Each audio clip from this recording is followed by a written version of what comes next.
Q1 2026, laba bersih DMAS 816 miliar, lebih besar dari laba bersih 1 tahun buku 2025.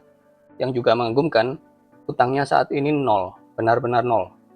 Inilah analisa fundamental DMAS.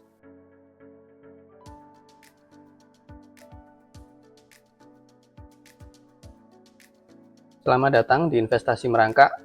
Channel ini mendokumentasikan perjalanan saya berinvestasi dengan modal minim. Saya berinvestasi saham dengan strategi dividen investing. Jadi saya fokus ke saham yang bisa membagi dividen secara rutin untuk jangka panjang. Dan di video ini saya membahas analisa fundamental DMAS, Pura Delta Lestari. Mari kita mulai.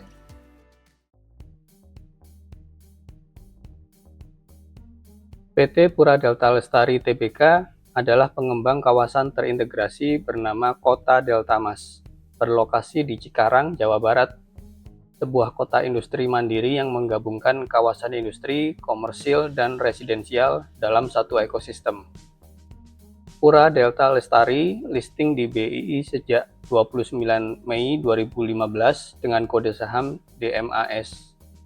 Bagian dari grup Sinarmas. Pemegang saham mayoritas adalah PT Sumber Arus Mulia 57,28% dan Sojitz Corporation dari Jepang 25%. Free float 17,63%.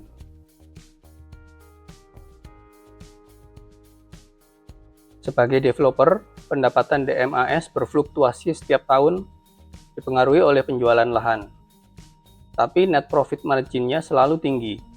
Karakteristik bisnis developer seperti DMAS adalah penjualan lahan yang tanahnya sudah dikuasai sejak lama, di mana cost of goods-nya relatif rendah terhadap harga jualnya, sehingga profitnya tinggi. Selama 6 tahun terakhir, DMAS konsisten menghasilkan return on asset dan return on equity 2 digit. Untuk perusahaan tanpa utang, ini adalah kinerja yang sangat bagus.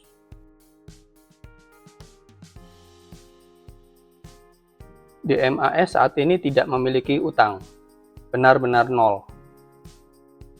Kas DMAS lebih besar dari seluruh kewajibannya. Posisi kas 1,2 triliun, total liabilitas 680 miliar, total ekuitas 7,4 triliun. Current ratio 9,67 kali, interest coverage TTM 73,46 kali. Satu hal lagi yang menarik, Altman Z-score DMAS 17,72. Suatu perusahaan dianggap aman dari risiko kebangkrutan jika Z-score di atas 2,99. DMAS ada di angka 17,72, sangat aman. Neraca ini penting untuk saya sebagai dividen investor jangka panjang, karena bahkan perusahaan yang bagus pun kadang-kadang terpaksa tidak membagi dividen karena tekanan keuangan, kas menipis untuk membayar utang. Laba akuntansi hanya di atas kertas, belum masuk ke kas. Saya selalu cek arus kas untuk memastikan bahwa laba di laporan keuangan benar-benar mengalir masuk ke kas perusahaan. Cash from operations TTM 583 miliar. Ini didapat dari kinerja bisnis selama 12 bulan terakhir. Capital expenditure TTM 57 miliar. Ini pengeluaran untuk aset tetap dan infrastruktur. Dari total aset 8 triliun, Capex 12 bulan terakhir hanya 57 miliar, kurang dari 1%. Free cash flow TTM 526 miliar. Ini adalah yang tersisa di kas setelah semua kewajiban dibayar. Dan ini yang bisa dibagikan sebagai dividen.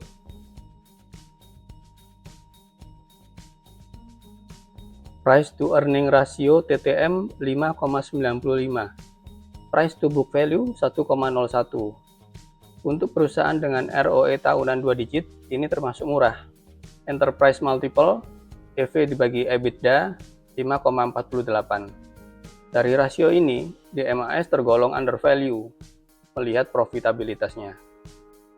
Piotrowski F-score 7. F-score adalah skor kesehatan fundamental yang menilai 9 kriteria keuangan. Skor 7 menunjukkan kondisi DMAS sangat baik. tidak ada bendera merah dari sisi keuangan.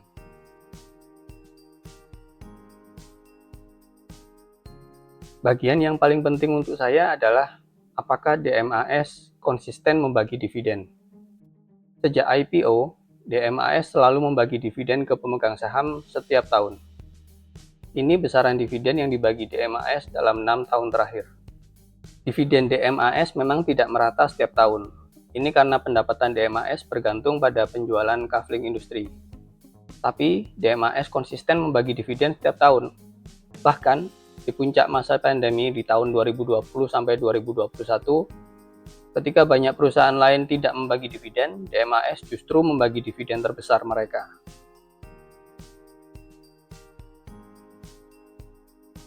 Investasi apapun pasti punya risiko. Sebagai dividen investor jangka panjang, saya harus memahami risiko saham DMAS. Pertama, pendapatan yang lampi. Penjualan kafling industri berfluktuasi setiap kuartal. Ini berarti dividen juga bisa bervariasi signifikan dari tahun ke tahun. Kedua, konsentrasi pada satu proyek. Seluruh bisnis DMAS bergantung pada kota Delta Mas.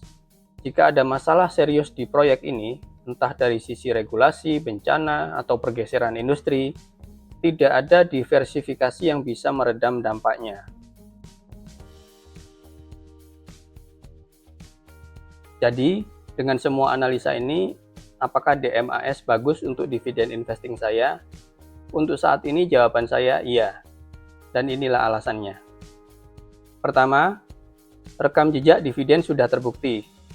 11 tahun berturut-turut membayar dividen, termasuk di tengah pandemi COVID. Untuk saya, sebagai dividen investor, konsistensi dividen ini adalah faktor terpenting.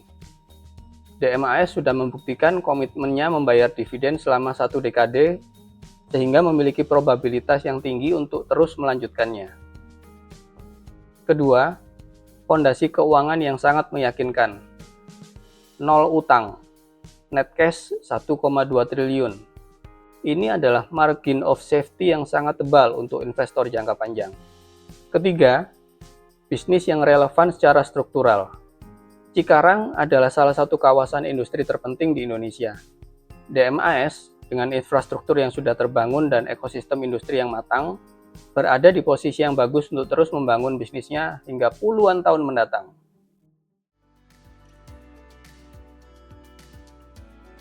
Untuk tujuan investasi saya, yaitu mendapatkan dividen konsisten dalam jangka yang sangat panjang, DMAS adalah komponen inti dalam portofolio saya. Karena saya percaya bahwa perusahaan ini akan terus membayar dividen sampai 20 tahun lagi. Bagaimana pendapat Anda? Terima kasih sudah menonton video ini, semoga bermanfaat untuk Anda.